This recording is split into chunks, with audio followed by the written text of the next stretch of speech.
Muchas gracias.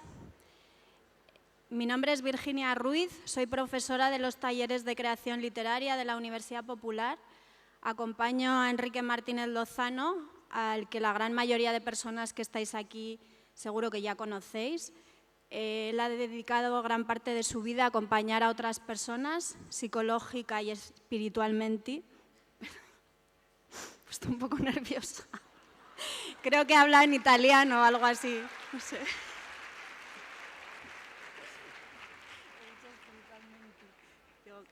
A veces me sale el italiano que llevo dentro. Bueno, y ahora pues tiene una alegría de estar aquí. Él ha expresado que se siente muy contento de estar en Logroño y también de poder disfrutar de su jubilación. Estoy segura de que va a ser un placer escucharle. Os dejo con él. Muchas gracias.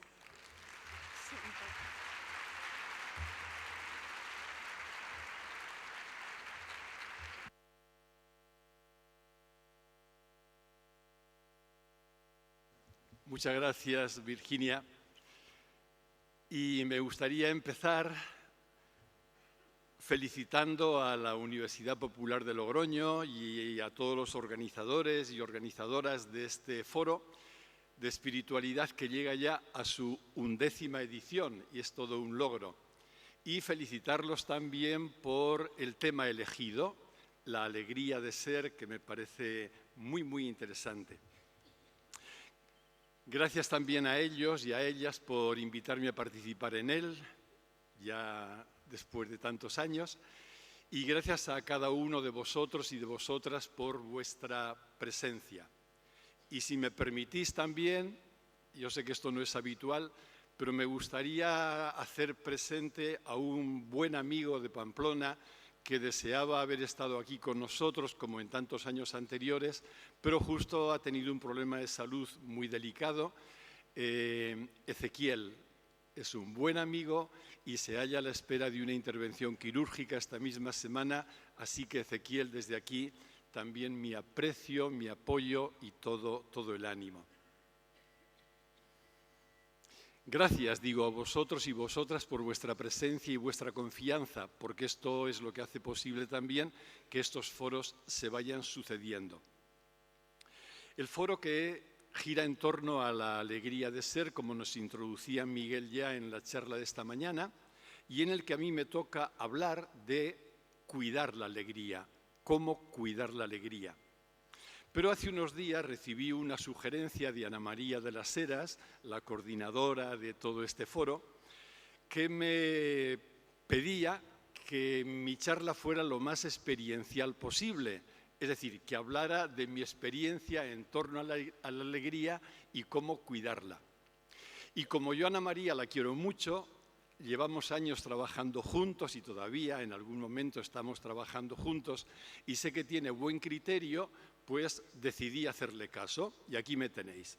Aquí me tenéis sin papeles, yo tenía todo preparado con mis papeles, con mi típica presentación en PowerPoint, todo aquello se quedó y vengo a cuerpo descubierto y no sé cómo saldrá, pero lo que sí sé es que lo hago con mucha ilusión de estar de nuevo en Logroño, con mucho cariño y con el gusto, aunque tenga un cierto pudor, de compartir lo que es mi propia experiencia en este punto. De manera que incluso el mismo título de la charla ha cambiado. Ya no es hablar de cómo cuidar la alegría, sino de qué hago yo para cuidar la alegría en mí, cómo me las arreglo yo para ir cuidando la alegría en mí. Y de esto quiero compartir algo en esta mañana, controlando el tiempo para que no me exceda. Las personas cuando nos hacemos un poquito más mayores tendemos a hablar más de la cuenta y a contar más batallitas de nuestra historia que ya va siendo prolongada, ¿no?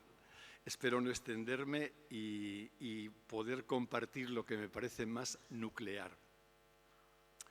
A la hora, pues, de, siguiendo la sugerencia de Ana María, mirar hacia adentro y preguntarme por mi propia alegría, lo primero que me encontré fueron algunas paradojas. Una paradoja desde muy temprano en mi existencia y es el reconocer que la alegría en mí ha sido siempre algo fácil, algo espontáneo, que me brotaba con naturalidad. Era yo diría como un regalo incluso genético. Y quiero decir regalo genético porque yo observo a personas de mi propia familia y veo que, como yo, tienen una facilidad especial para la alegría, que les brota una alegría fácil, espontánea y a veces incluso hasta en forma de carcajada. Yo sé que la alegría no es exactamente igual que la carcajada, pero que les brota así. Por eso digo que es un regalo genético. Pero, y aquí es la otra parte de la paradoja, mi infancia y mi adolescencia no fueron en absoluto nada fáciles. Hubo mucho sufrimiento en forma de sentimiento de soledad, en forma de miedo, en forma de falta de un apego seguro. Hoy conocemos todos los efectos que tiene el haber vivido o no desde niños un vínculo afectivo o un apego seguro o no seguro. En definitiva, que hubo muchos motivos en mi infancia y adolescencia. En la adolescencia padecí también algo que ahora llamamos bullying y que resultó muy doloroso para mí. Y entonces yo me encontraba, por un lado, en una alegría que no podía negar, pero por otro lado con un trasfondo de tristeza que me desconcertaba bastante. Esta fue una paradoja que me acompañó mucho en la infancia, adolescencia y primera juventud, por lo menos. Y actualmente me encuentro con otra paradoja también. Se me han regalado experiencias para mí incontrovertibles en las que he podido ver que el fondo de lo real es plenitud, es gozo, es alegría y que por tanto también nosotros, yo, cualquiera de nosotros, en nuestro fondo, en nuestra verdadera identidad somos alegría, somos gozo. Pero, y aquí aparece de nuevo la paradoja, de vez en cuando en mi vida cotidiana experimento un bajón. Digo, pero ¿cómo es posible que con todo lo que se me ha regalado experimentar todavía se haga presente en mi existencia este tipo de bajones?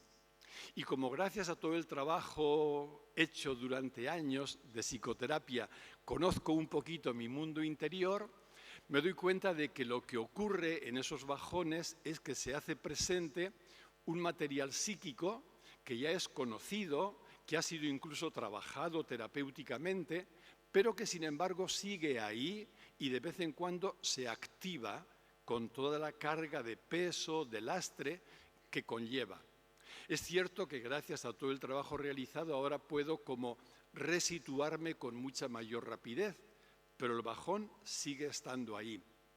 Y no encuentro una explicación más adecuada para tratar de entenderlo que lo que ocurre, con todas las distancias y salvedades que queráis, en lo que conocemos ahora, y está más estudiado, esto que llamamos un estrés postraumático. Cuando una persona ha padecido un trauma más o menos fuerte, en el momento presente ya no hay ninguna amenaza real.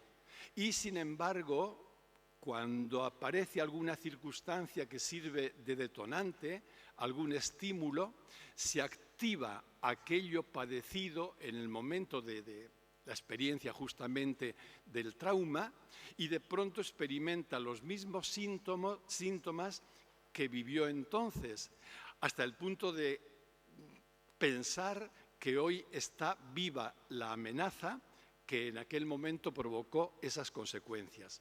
Pues bien, esto también es la forma en que yo puedo explicar cómo ese material psíquico, a pesar de ser del pasado, de ser conocido y de haber sido trabajado, se activa. Esto es lo que noto en mí, esta existencia de las paradojas. Y aquí es donde se introduce el objetivo de cómo cuidar la alegría en esta realidad paradójica, cómo hacerlo. Y lo que os quiero compartir lo voy a dividir en 3 puntos. Un primero es de qué hablamos cuando hablamos de alegría, por tener como un marco de referencia y saber a qué nos referimos.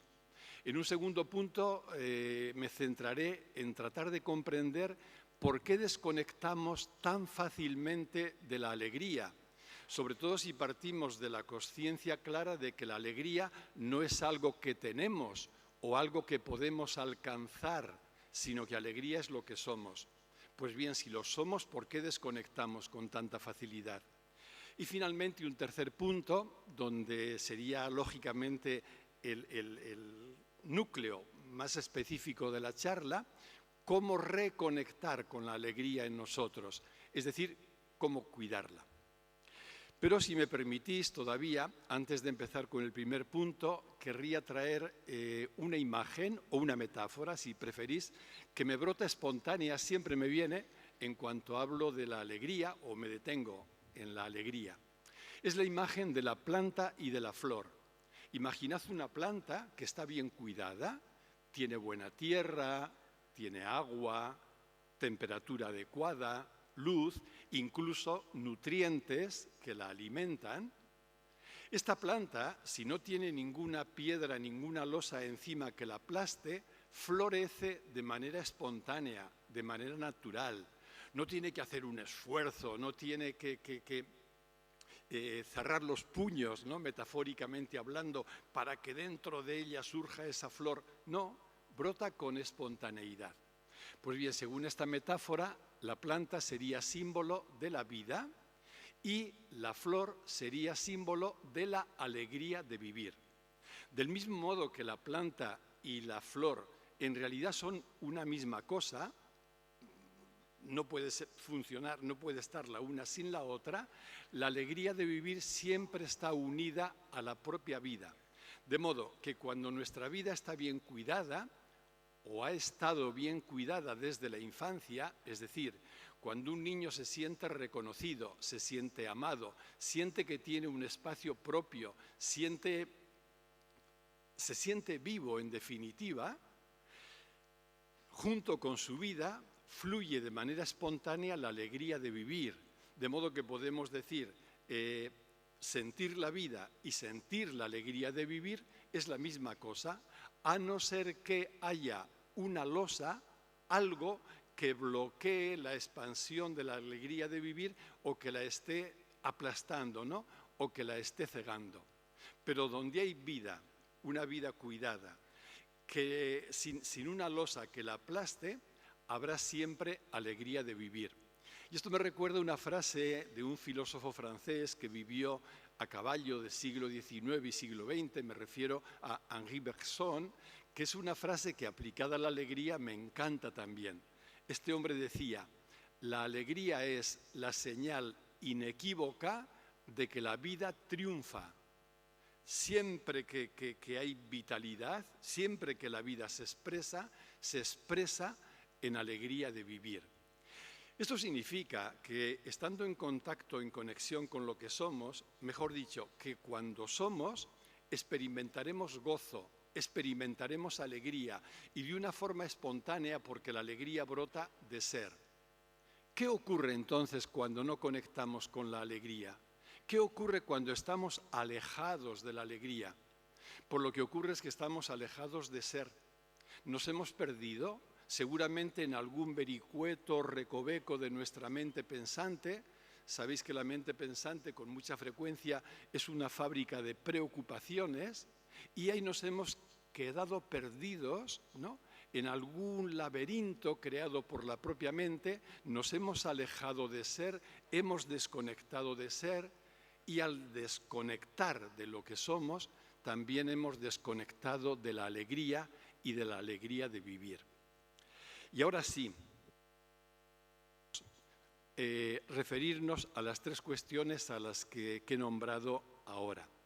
La primera, ¿de qué hablamos cuando hablamos de alegría? ¿Qué es lo que entendemos por alegría? Tal como yo lo veo, la alegría tiene al menos dos acepciones o dos acepciones básicas fundamentales. La primera es la alegría como sentimiento. En cuanto a sentimiento, la alegría forma parte del abanico, del gran abanico de los sentimientos humanos. Es un sentimiento más que aparece en determinadas circunstancias. En cuanto a sentimiento, la alegría es polar y es inestable. Que sea polar significa que tiene otro polo. Todo el mundo de las formas se maneja a base de la ley de la polaridad. Hay dos polos. Y el otro polo de la alegría es la tristeza. Pero también la alegría, además de ser polar, es inestable. Todas las formas sabemos bien que son impermanentes. Tienen un ciclo más o menos vital, si queremos decirlo así, pero antes o después terminan desapareciendo. Y además es inestable, es decir, fluirá a tenor de las circunstancias que ocurran en nuestra existencia. La alegría como sentimiento no se libra de estas características. Entonces, donde hay alegría habrá tristeza, antes o después, porque van unidos, como la cara y la cruz de una moneda, y donde hay alegría en cuanto sentimiento, habrá también inestabilidad. No será algo permanente ni algo estable. ¿Cuándo aparece la alegría como sentimiento? Pues la respuesta la podemos resumir de una forma muy sencilla. La alegría como sentimiento aparece en la existencia humana siempre que nuestras necesidades están satisfechas. Son necesidades básicas, necesidades materiales del entorno, necesidades corporales, necesidades psíquicas y también, ¿por qué no?, necesidades espirituales. Pues bien, cuando nuestras necesidades están satisfechas, lo que experimentamos es alegría. Cada uno, cada una la experimentaremos según nuestro perfil y según nuestra historia, pero la alegría brotará como consecuencia de tener las necesidades básicas en estos diferentes niveles o dimensiones satisfechas. El otro polo de la alegría es la tristeza. Si la alegría aparece cuando las necesidades están satisfechas, la tristeza ¿cuándo aparecerá? Cuando las necesidades son frustradas, ¿no? O dicho de una forma más concreta, la tristeza tiene sabor de pérdida y de carencia.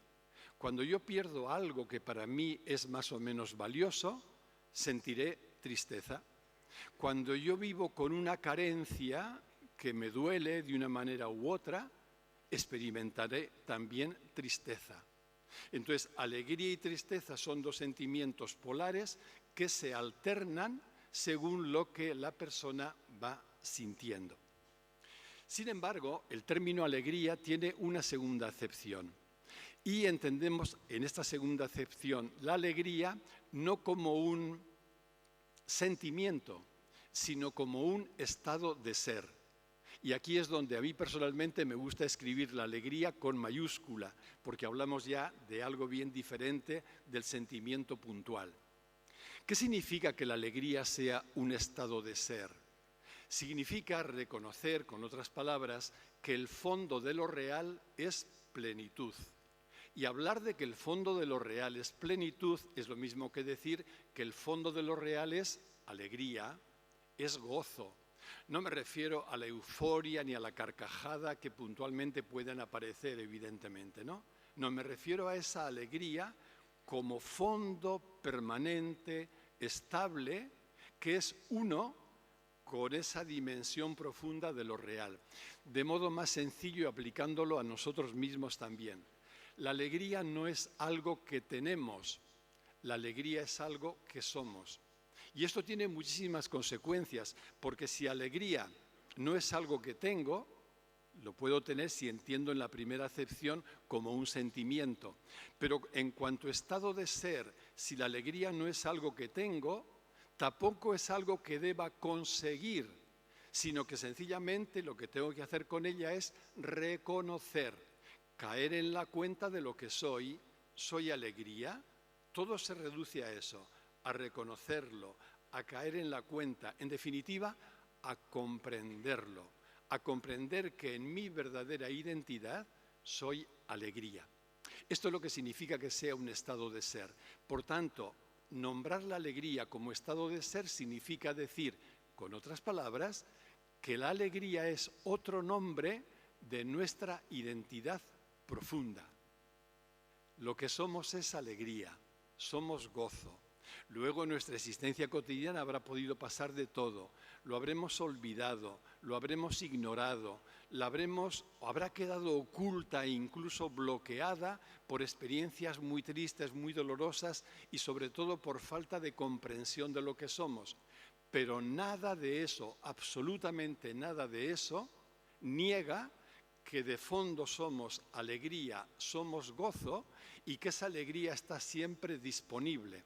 lo cual es una excelente noticia porque nos hace ver que podemos iniciar todo un camino para reconectar con lo que somos y al reconectar con la alegría que somos, reconectar también con la plenitud. Caer en la cuenta de que lo que somos se halla completamente a salvo. Alegría, por tanto, es lo que somos. Se halla a salvo, no corre ningún peligro, no puede ser afectada por nada, aunque, como digo, pueda ser ignorada, olvidada e incluso bloqueada, pero sigue estando ahí. Y entonces aquí la pregunta que surge es clara, y entramos en el segundo punto.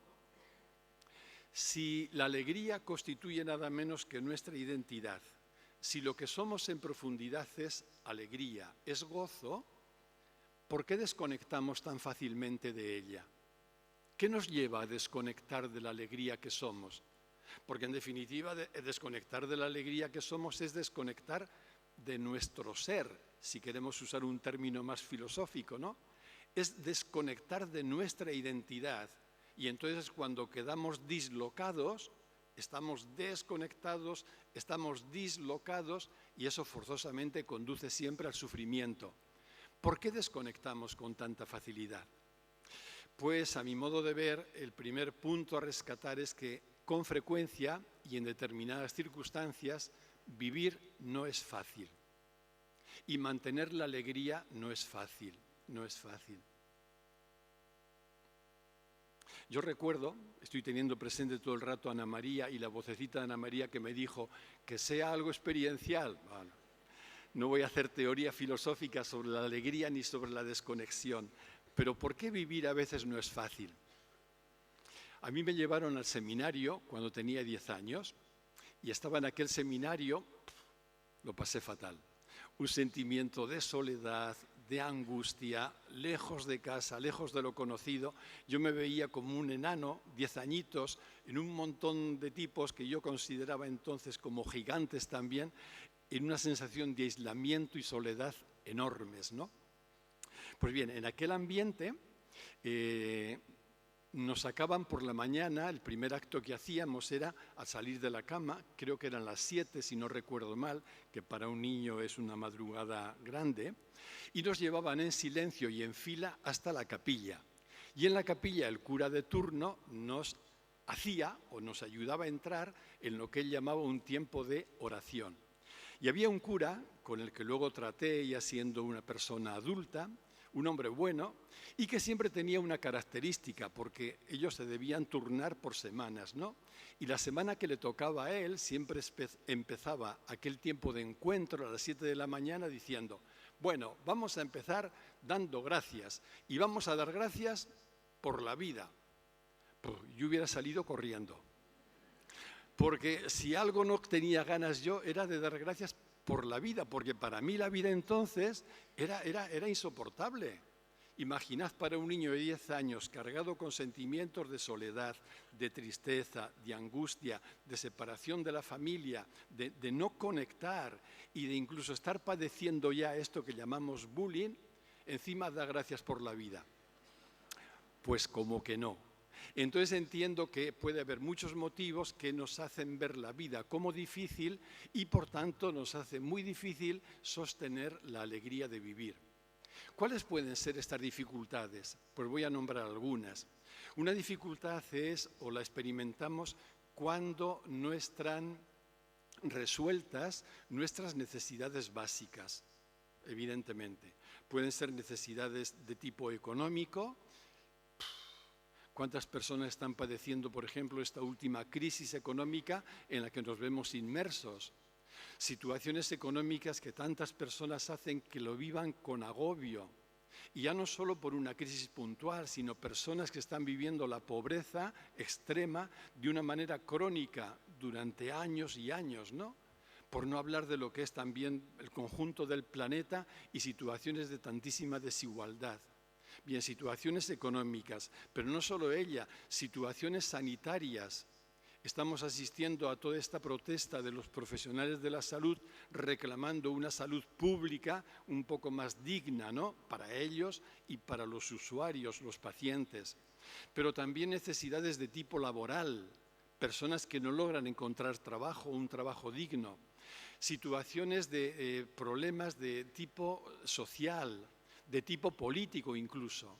Es decir, hay unos condicionantes que vienen de necesidades básicas no resueltas que hacen difícil vivir y conectar con la alegría de vivir. Hay también otros condicionantes de tipo psicológico, por ejemplo, cuando se arrastran problemas psicológicos pendientes no resueltos. Yo conozco muchas personas que viven en esta situación. Hace no mucho recibí el correo de un hombre joven al que no conozco personalmente que me decía: Enrique, te escribo porque no quiero suicidarme. Estamos escuchando en este tiempo cómo está aumentando el índice de suicidios y de intento de suicidios, incluso entre gente muy joven y también entre adolescentes, ¿no? Puede haber una problemática psicológica que a ojos de la propia persona que la padece resulta tan insoportable que no solo le cueste vivir y que le cueste conectar con la alegría de vivir, sino que experimenta la muerte como la única escapatoria. Problemas psicológicos pendientes no resueltos.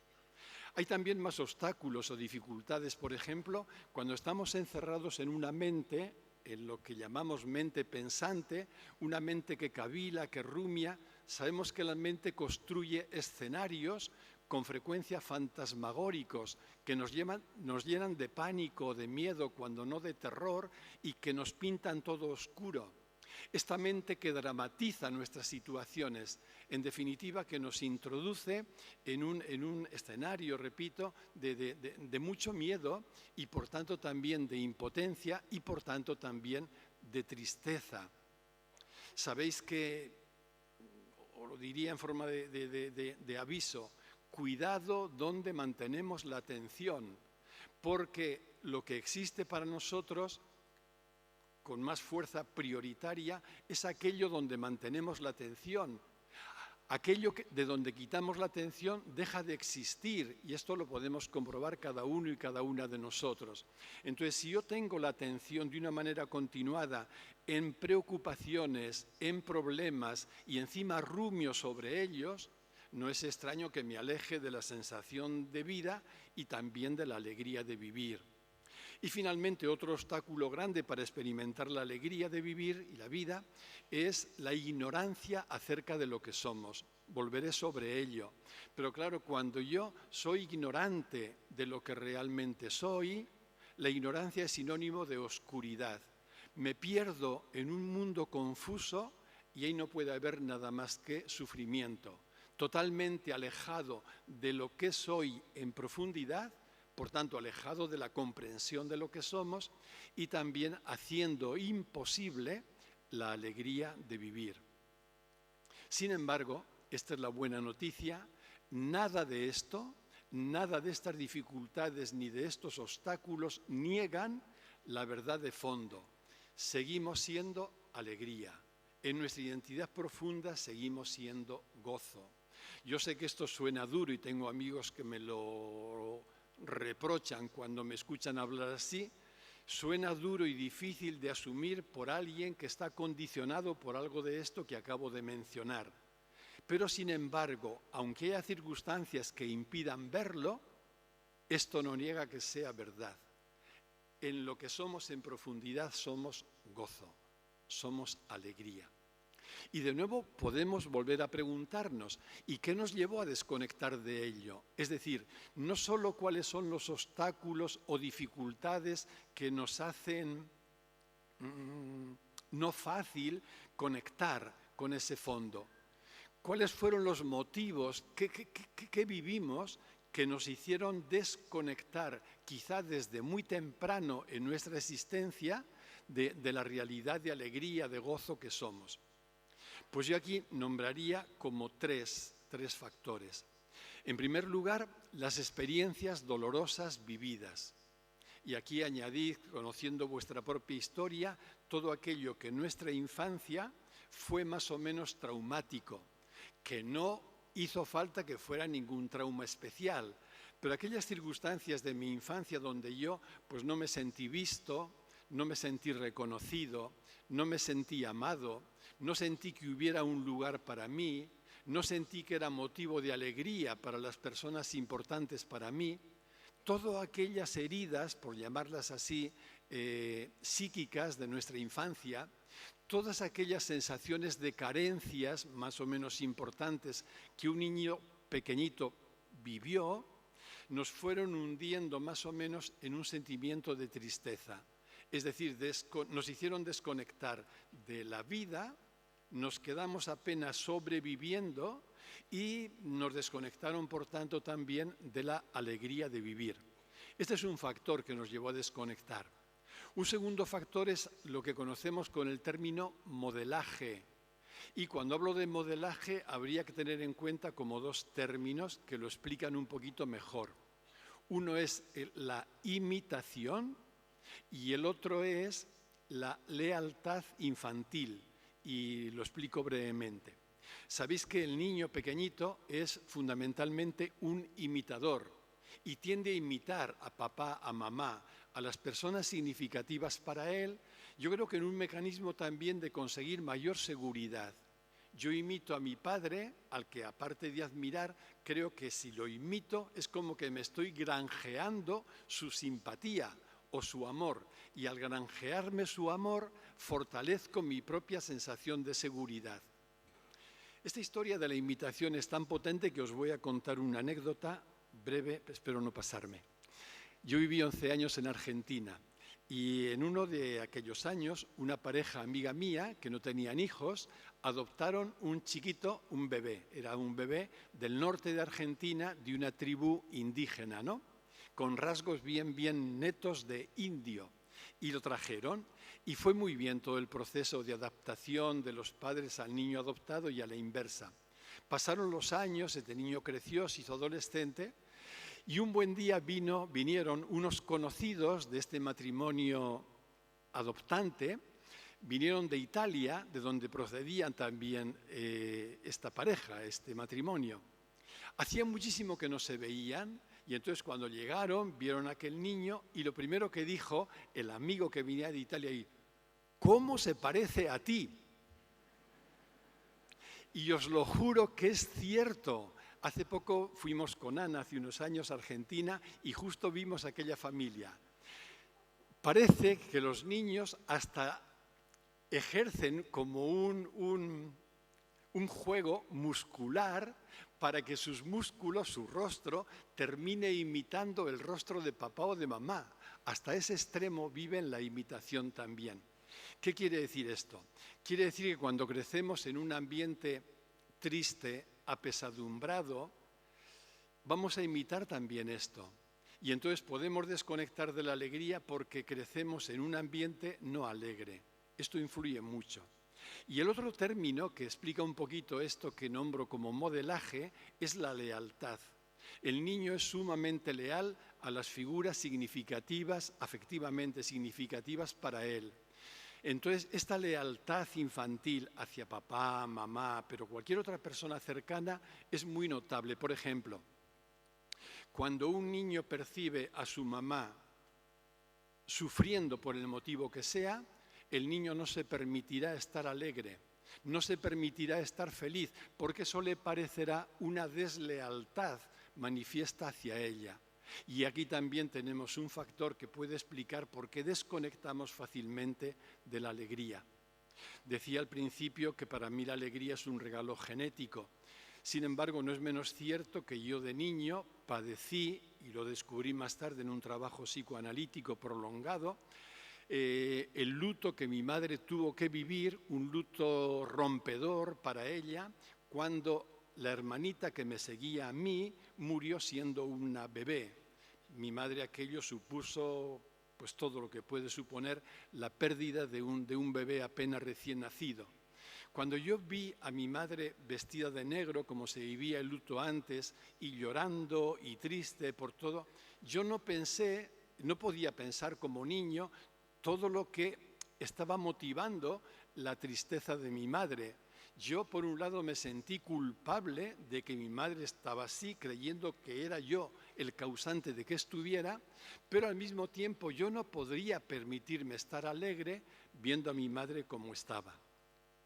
Y finalmente, en tercer lugar, el tercer factor que nos lleva a desconectar de la alegría es la ignorancia acerca de lo que somos.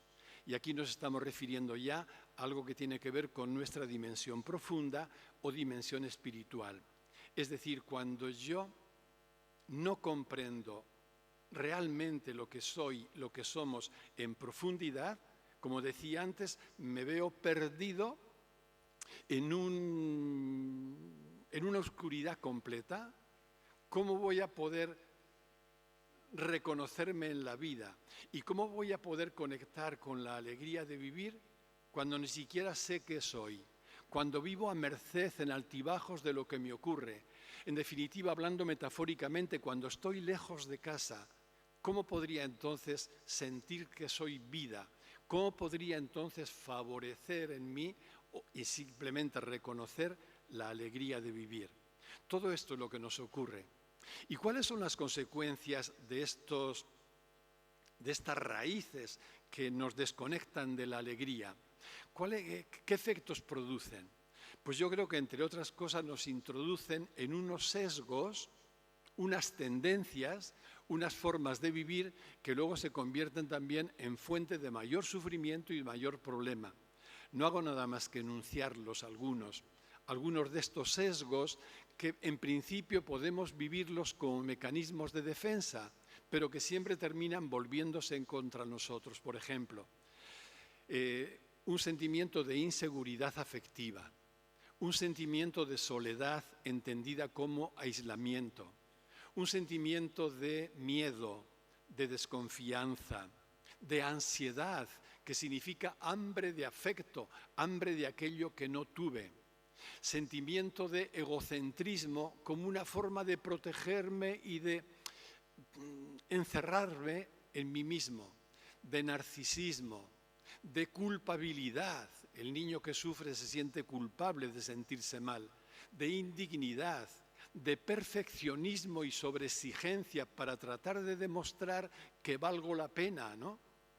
En un sesgo también de victimismo, en un sesgo de rumiación, cuando desconecto, me alejo de la vida y de la alegría de vivir y me quedo enganchado en rumiaciones interminables, generando con frecuencia imágenes muy negativas de mí mismo. Todos estos sesgos, evidentemente, refuerzan el sentimiento de tristeza porque están reforzando la lejanía de nosotros mismos y habrá que hacer todo un camino de vuelta a casa, de reconocimiento de lo que somos, de abrirnos a la comprensión de lo que somos para encontrarnos ahí con nuestra identidad, con la vida y con la alegría de vivir. Ni qué decir tiene que yo he dedicado muchísimos años de mi vida a este trabajo de autoconocimiento y a un proceso de psicoterapia muy largo. En un primer momento un trabajo psicoanalítico bastante prolongado y profundo y luego un trabajo más en la línea de la terapia humanista, pero que gracias a ello pude no solo conocerme, comprenderme, sino ir reeducando esa serie de tendencias y de sesgos que me tenían completamente desorientado. Lo que es cierto es que, y termino ya con esto el segundo punto, cuando se produce una frustración reiterada a las necesidades básicas del niño, es decir, cuando hay mucho dolor en nuestra infancia como consecuencia de esa frustración, eso repercute tanto en nuestro psiquismo como en la comprensión profunda de nuestra identidad. Y me explico por qué.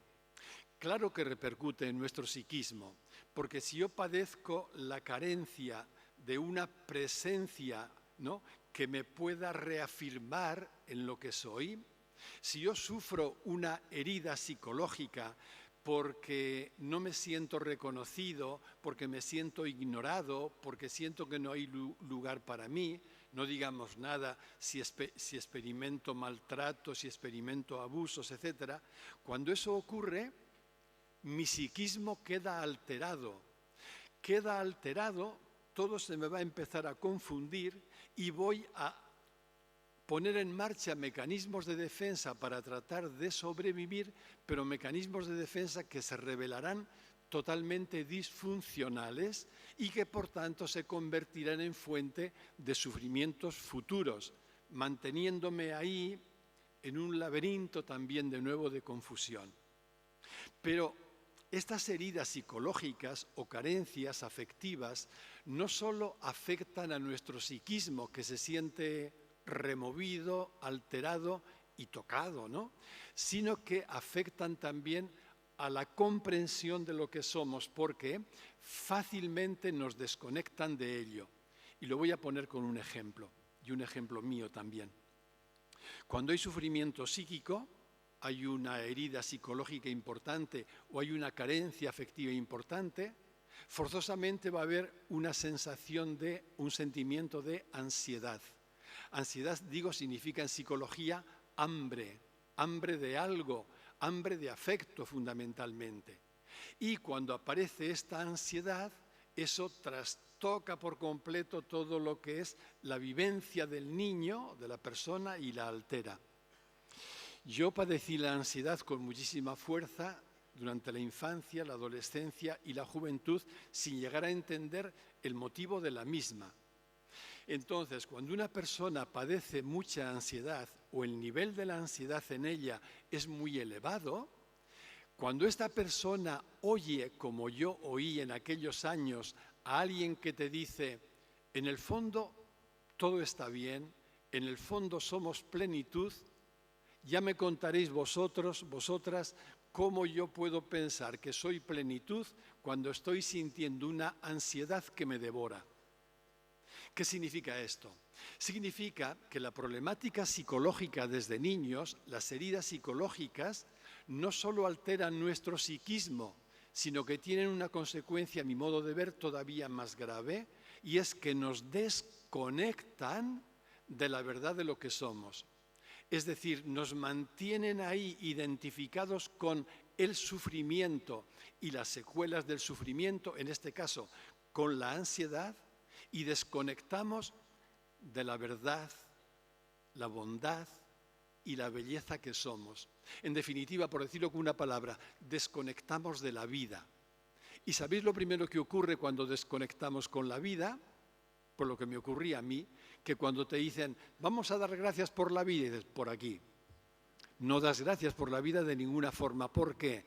Porque al desconectar de la vida, no puedes sino ver la vida como peso o como amenaza. Y la vida se convierte en una carga, en un lastre. Yo estaba con mis 10 añitos esperando, entonces íbamos al pueblo solo 3 veces al año, ¿no? Vacaciones de Navidad, de Semana Santa y de verano. Y yo tenía un almanaque que no sé ni de dónde lo había sacado, pero para mí era muy importante, porque estaba deseando que llegara la noche de cada día, no solo para dormir y olvidarme un poco de la soledad, sino para poner una crucecita en el día que había terminado y decir, falta un día menos para que yo me vaya de aquí, ¿no? Eso es. Entonces, cuando estás en esa situación, desconectas de la vida y la vida la ves como una carga de la que intentas liberarte. Por eso comprendo también las tendencias suicidas.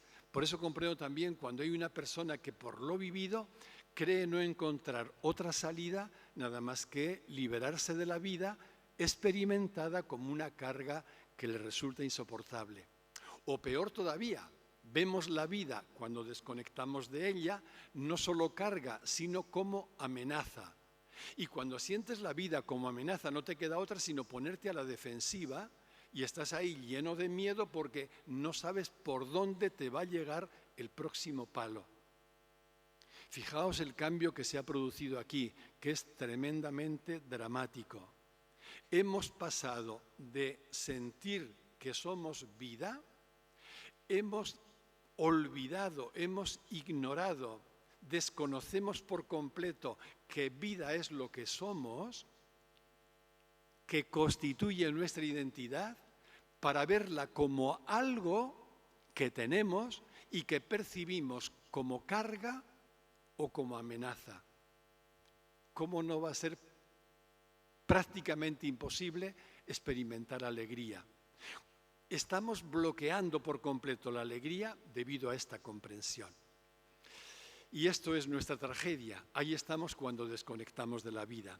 Por tanto, y entramos ya en el tercer punto, ¿qué podemos hacer para reconectar con la alegría? ¿Qué está a nuestro alcance? ¿Cómo? ¿Qué pasitos podemos dar? Voy a enumerar 7, es solo un esquema y como sabéis todos los esquemas no son nada más que una ayuda pedagógica y por tanto relativo. Seguro que otras personas podrían añadir más actitudes de las que yo voy a nombrar o resumir algunas de ellas en menos, ¿no? Yo voy a nombrar 7 porque el número 7 me gusta por todo aquello de que significa como la totalidad, la plenitud. Nombro las 7 actitudes o herramientas o claves, como queréis llamarlas, y luego contaré un poquito el tiempo que nos quede acerca de cada una de ellas. Esas 7 claves, tal como yo las veo, son, primero, conocer los obstáculos que me dificultan o impiden la alegría. ¿Cuáles son los obstáculos que yo noto en mi vida? Esto es muy importante para no perderme en la oscuridad, poner luz. En segundo lugar, el cuidado de la vida relacional. Esto es muy importante. En tercer lugar, el cuidado del amor hacia mí mismo en mi situación, tal como estoy. En cuarto lugar, el cuidado de la aceptación profunda, aceptación de mí, autoaceptación y aceptación de lo que me ocurre, aceptación de la realidad. En quinto lugar, gratitud incondicional, gratitud a toda costa, gratitud. En sexto lugar, la capacidad de tomar distancia de la mente pensante y observarla. Y finalmente, en séptimo lugar, conectar conscientemente con lo que somos en profundidad, vivir en conexión consciente con nuestra verdadera identidad. Yo trato de vivir todos los días estos 7 medios y os cuento un poquito el modo como lo hago y alguna clave por si os puede servir.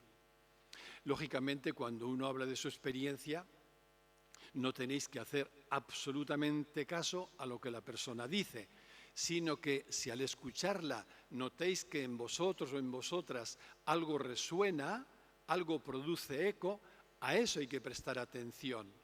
Eso es lo importante, porque eso es ya algo vuestro que os está llamando a poner luz sobre ello. Si lo que yo comparto no os dice, no resuena nada, pasad de largo, olvidadlo. Habéis perdido 1 hora y media de vuestra mañana, pero más de eso no ha pasado nada grave. En primer lugar, el poner luz en los obstáculos. ¿Qué me dificulta a mí el vivir alegre? Y preguntarme con honestidad. Y preguntarme, como tienen que ser todas estas preguntas, buscando solo la verdad, mi verdad, la verdad de lo que me ocurre. ¿Qué dificultades encuentro para vivir la alegría? ¿Qué obstáculos experimento? Y sobre todo aquello que se me repiten más. Estos contienen mucho mensaje y por tanto contienen mucha información que transmitirme. Esto es importante para no perdernos y no dar palos de ciego.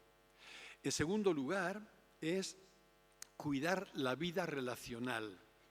Es muy importante. Somos animales relacionales y cuando cuidamos la vida relacional estamos fomentando y poniendo también la base que va a favorecer el sentimiento y más que sentimiento, el reconectar con la alegría. Yo ahora tengo una vida un poquito más ermitaña, desde que ya escuché una vocecita que me decía tienes que disminuir la actividad con la gente, con los grupos y entrar en un retiro mayor.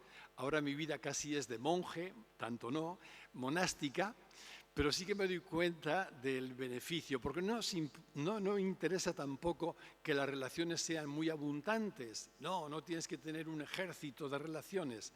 Basta que, aunque sean pequeñas, sean relaciones de calidad. y para mí actualmente es un regalo la relación con Ana, mi compañera. Es una relación que me enriquece por completo y que realmente da calidad y sostiene y alimenta también mi alegría cotidiana y el conectar con esa alegría. El cuidado de las relaciones es muy, muy importante. Perder tiempo en cuidar la relación. Una tercera clave es el cuidado del amor hacia uno mismo. Esto es fundamental, cuidar el amor. El amor es aquello que integra nuestra personalidad, es aquello que cuida la plantita que somos para que luego pueda florecer en forma de alegría de vivir. Es imposible que yo experimente alegría o que la alegría de vivir fluya en mí si no vivo amor hacia mí. Esto puede ser muy difícil cuando carecemos de experiencia de haber sido amados incondicionalmente. Yo recuerdo la primera vez que escuché, hace años, aquello de que me tenía que amar a mí mismo, dije, ¿mandé? ¿Cómo se hace eso? Me parecía tan raro, por no decir que incluso de entrada me parecía hasta pecado, porque me habían enseñado todo lo contrario. Olvídate de ti, tú no te ames, tienes que amar a los demás. Luego me di cuenta de la trampa que eso encierra también, ¿no? No. Sin embargo, tengo una buena noticia. La buena noticia es que por más que no tengamos experiencia de haber sido amados de manera incondicional, lo cual explica nuestra dificultad para amarnos como somos, siempre es posible iniciar un camino que dará fruto de reencontrarnos con nosotros y de aprender a amarnos. Hace falta perseverancia, hace falta práctica, hace falta incluso hasta saber algún medio que nos ayude. Puede que haga falta ayuda, hace falta, ojalá, tener una persona hoy como adultos que tú sientas que te ama de verdad. Hará falta todo eso, pero siempre es posible. Hace un tiempo me escribe un señor que tampoco conozco personalmente, esto del correo da para esto, que es de mi edad un poco mayor. Y me dice, a mi edad, me dice, te escribo porque me odio y me desprecio por completo. Y como te escucho decir todo el rato en esos vídeos de YouTube la importancia de amarse a mí mismo, ya estoy comprendiendo por qué me siento tan mal, porque no me amo. Pero ¿qué puedo hacer si me odio? ¿Cómo hago? Vamos a iniciar todo un camino. Y fijaos que tiene 70 y tantos años este hombre y dice, pero ¿sabes qué odio de mí? Que soy calvo. ¿Sabes qué odio de mí? Que tengo una nariz grande. Y yo digo, está hablando de mí, yo soy calvo, tengo nariz grande, ¿no? Pero esto, yo me río ahora, ¿no? Cuando yo me pasaba esto de joven, que no me podía mirar al espejo porque me odiaba, lo entendía también, de modo que cuando le escribí le dije, bienvenido al club. Pero si te sirve de consuelo y de espoleta que te lance, te puedo decir que me siento reflejado en lo que yo viví y que afortunadamente hoy vivo lo contrario, gracias a todo un camino. La buena noticia es que esto es reversible, que puedes amarte, que podemos amarnos, estemos donde estemos. Y mi gran alegría ha sido que la semana pasada recibo un correo de este buen hombre deseándome un buen año y diciendo, oye, me siento otro. ¿Sabes que ya puedo mirarme al espejo y no escupirme? ¿Sabes que ya puedo estar a gusto conmigo? Buah, esto es una buena noticia. Favorecer el sentimiento de cercanía a mí mismo. Siento que me siento cercano a mí. Siento que estoy conmigo. Siento que puedo amarme. Me llevo la mano al corazón y solo sentir las manos en el corazón se despierta un rictus de alegría, una sonrisa en mi rostro. Puedo empezar a amarme. Esto es fundamental. De niños sufrimos tanto y que tuvimos tantas heridas porque necesitábamos el amor de los demás. De adultos necesitamos nuestro propio amor. Por más que nos ame todo el planeta, 8.000 millones de personas no nos van a resolver la vida. Necesitamos aprender a amarnos nosotros. Esto es fundamental. Sin amor no reconectaremos con la vida ni con la alegría de vivir. Una cuarta clave, aunque no sea el orden que he dicho antes, es la capacidad de tomar distancia de la mente y observarla. Ver la mente como un objeto que tenemos, muy importante, imprescindible para 1000 tareas, pero que solo es un objeto, porque nuestra tragedia es que nos identificamos con la mente y por tanto nos identificamos con todo lo que la mente nos dice y lo creemos a pies juntillas. Y como la mente pensante es una fábrica de preocupaciones, nos da cualquier cosa menos alegría. No, nos mantiene en miedos, sobre todo si rumiamos un poquito. Yo tengo también una tendencia rumiante, obsesiva, con la que he tratado de lidiar y que he tratado de ir corrigiendo y reeducando, pero que la reconozco en mí y sé el daño terrible que eso nos puede hacer. Por decirlo claramente, nos quita la alegría sin negar la importancia de las circunstancias externas. Lo que nos quita la alegría no es lo que ocurre, sino nuestra propia mente cuando la relación que mantenemos con ella no es adecuada. Es una relación disfuncional. Cuando la mente se erige en dueña de casa, esto es un peligro mortal. Una cuarta clave es la aceptación profunda. Esto es fundamental, fundamental. Si decía antes que amarse uno mismo es difícil cuando no se ha sentido amado de niño, lo mismo ocurre con la autoaceptación. Es muy difícil, parece imposible que yo pueda aceptarme a mí mismo cuando no me he sentido aceptado por nadie. Cuando yo era joven quiere decir 30 años, inicié la terapia psicoanalítica porque llegó un punto en que me rompí por dentro, en que caí en una depresión seria. Recuerdo que el psicoanalista al que fui, me pasaron pasaron muchas cosas curiosas, pero sobre todo dos. Una, que el tipo solo hacía que insistirme en la importancia de que yo me aceptara. Y aquí también le decía, mande, ¿cómo lo hago? Yo te entiendo y intuyo que debe ser eso importante, pero yo carecía de una sensación, de la sensación de aceptar. Es que no entendía ni la palabra. ¿Qué es eso de aceptarme si nunca lo he experimentado? Y recuerdo que el hombre en su buena voluntad me daba como unas hojitas con pequeñas pautas con las que quería que yo iniciara un camino de autoaceptación. La otra anécdota curiosa en la relación con este psicoanalista es que fue lo primero que empezó a curarme. ¿Sabéis qué fue? No fue nada de lo que trabajamos, no fue ninguna pauta que él me dio, fue la experiencia de sentirme aceptado sin condiciones por él. Aquello a mí me abrió los ojos como platos y me produjo una sorpresa increíble, porque yo decía, cuando hoy le cuente a este tipo lo que le voy a contar, me deja de hablar. Y de pronto contarle aquello que para mí, yo no sé qué fantasmagoria había creado, ver que me seguía mirando con bondad y que me aceptaba, aquello fue profundamente terapéutico.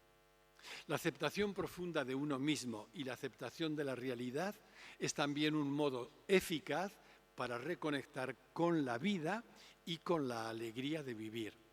Aceptar no significa justificar nada. No significa que me guste lo que ocurre. Aceptar significa hacer las paces con la realidad. Aceptar significa reconocer que lo que hay es lo que hay. Y la aceptación, a diferencia de la resignación, que muchas veces popularmente se identifican, no tiene nada que ver, la aceptación es lo opuesto de la resignación. Y lo que la hace contraria es el hecho de que la resignación hunde, paraliza, mientras que la aceptación moviliza o dinamiza. Tú aceptas algo, te alineas con lo real, entras en una consciencia de unidad con lo real y eso mismo te moviliza para lo que tengas que hacer. Pero sabéis que ya por terminar esto, la aceptación es lo único que nos conduce a la paz. No puede haber paz, por tanto no puede haber conexión con la alegría si no hay aceptación. La quinta clave es un pasito más de la aceptación, la gratitud incondicional. La gratitud incondicional es un paso más de la aceptación porque ya no es solo aceptar esto que hay aunque me desagrade, sino que es dar gracias por ello. Esto no puede hacerlo el ego, no puede hacerlo el yo, porque el yo solo da gracias cuando obtiene aquello que está deseando, pero no puede dar gracias por aquello que le frustra.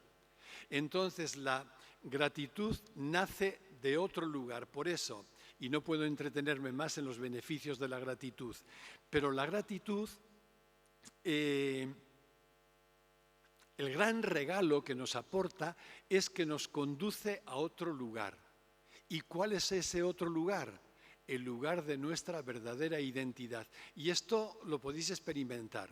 Pero yo me doy cuenta de que cuando doy gracias, y todos los días dedico un momento por lo menos en la práctica de la meditación para dar gracias por lo que viene ese día, cuando doy gracias me veo cambiado de lugar. Soy trasladado del lugar del yo, si es que estaba metido ahí, al lugar en el que me reconozco uno con la totalidad, uno con la vida. Y entonces la vida es la que da gracias, la totalidad es la que da gracias por lo que en este momento está viniendo. Y así como la aceptación siempre regala paz, la gratitud siempre regala confianza. La gratitud nos lleva al lugar de la verdad. Esto suena totalmente paradójico. Para la persona que está reducida a la mente y por tanto identificada con el yo, suena totalmente absurdo. Por eso, evidentemente, no quiero convencer a nadie de nada, pero sí que os invito a experimentarlo. Y ya para terminar, el último elemento que nos ayuda a reconectar con la vida es la conexión consciente con lo que somos. Conectar con lo que somos en profundidad. Porque si no, si estamos desconectados de lo que somos, estamos desconectados de la vida. Somos vida, no podemos dejar de serlo, pero yo viviré como si no fuera vida, viviré desconectado de ella. Y lo voy a decir con una imagen o metáfora también para concluir ya con ello, ¿no? La metáfora del océano y de las olas. En las olas puede haber todo tipo de movimiento, pleamar y bajamar, mareas vivas y mar en calma, galernas y serenidad. Puede haber de todo, pero el fondo del océano siempre está en quietud. Pues bien, en nuestra superficie, a nivel de nuestra personalidad, ahí experimentamos alegría, tristeza, todo esto va ondulando según las circunstancias que nos ocurren. Pero más allá de lo que experimentemos en este nivel, en el fondo todo es quietud. En el fondo somos vida, en el fondo somos alegría de vivir. Por eso quizá un filósofo contemporáneo suizo, Alexandre Jolian, resumiendo todo esto, decía: ¿sabéis qué es la alegría? La alegría es la adhesión total a la existencia. Esto resume lo que es la aceptación, la gratitud y la conexión con lo que somos. La alegría solo la experimentaremos cuando vivamos diciendo sí. Solo la experimentaremos cuando nos adhiramos totalmente a la existencia, más allá de que le guste o no a nuestro ego. Sospecho que esto da para mucho tema de conversación, pero mañana, como tenemos una mesa redonda y un tiempo de diálogo, quizá allá puedan surgir cuestionamientos, preguntas, lo que tenga que surgir. Y ya finalmente termino con lo que he empezado. Cuando lo entendemos bien, nos damos cuenta de que la alegría no es un estado de ánimo, es un estado de ser. El estado de ánimo oscila, alegría, tristeza, tristeza, alegría, como las olas del océano. El estado de ser permanece siempre estable y puede abrazar tanto la alegría como la tristeza. El estado de ser abraza todos los estados de ánimo. Y yo, uno de los regalos más grandes que he recibido recientemente también se reduce o consiste en esto, en que más allá de que yo esté experimentando ahora alegría porque las cosas me van bien, o tristeza porque recibo noticias que me descolocan o porque experimento frustraciones o pérdidas, Identifico este juego de tristezas y alegrías como sentimientos en mi nivel más sensible, pero en medio de todo ello hago silencio mental, acallo la mente y puedo conectar con esa alegría siempre estable, con la alegría como fondo de ser que reconozco que está siempre a salvo, que nunca me va a abandonar, porque eso constituye nuestra identidad profunda. Os deseo de corazón, como único deseo, que podáis experimentar la alegría como estado de ser y como vuestra identidad real. De todo corazón. Muchísimas gracias.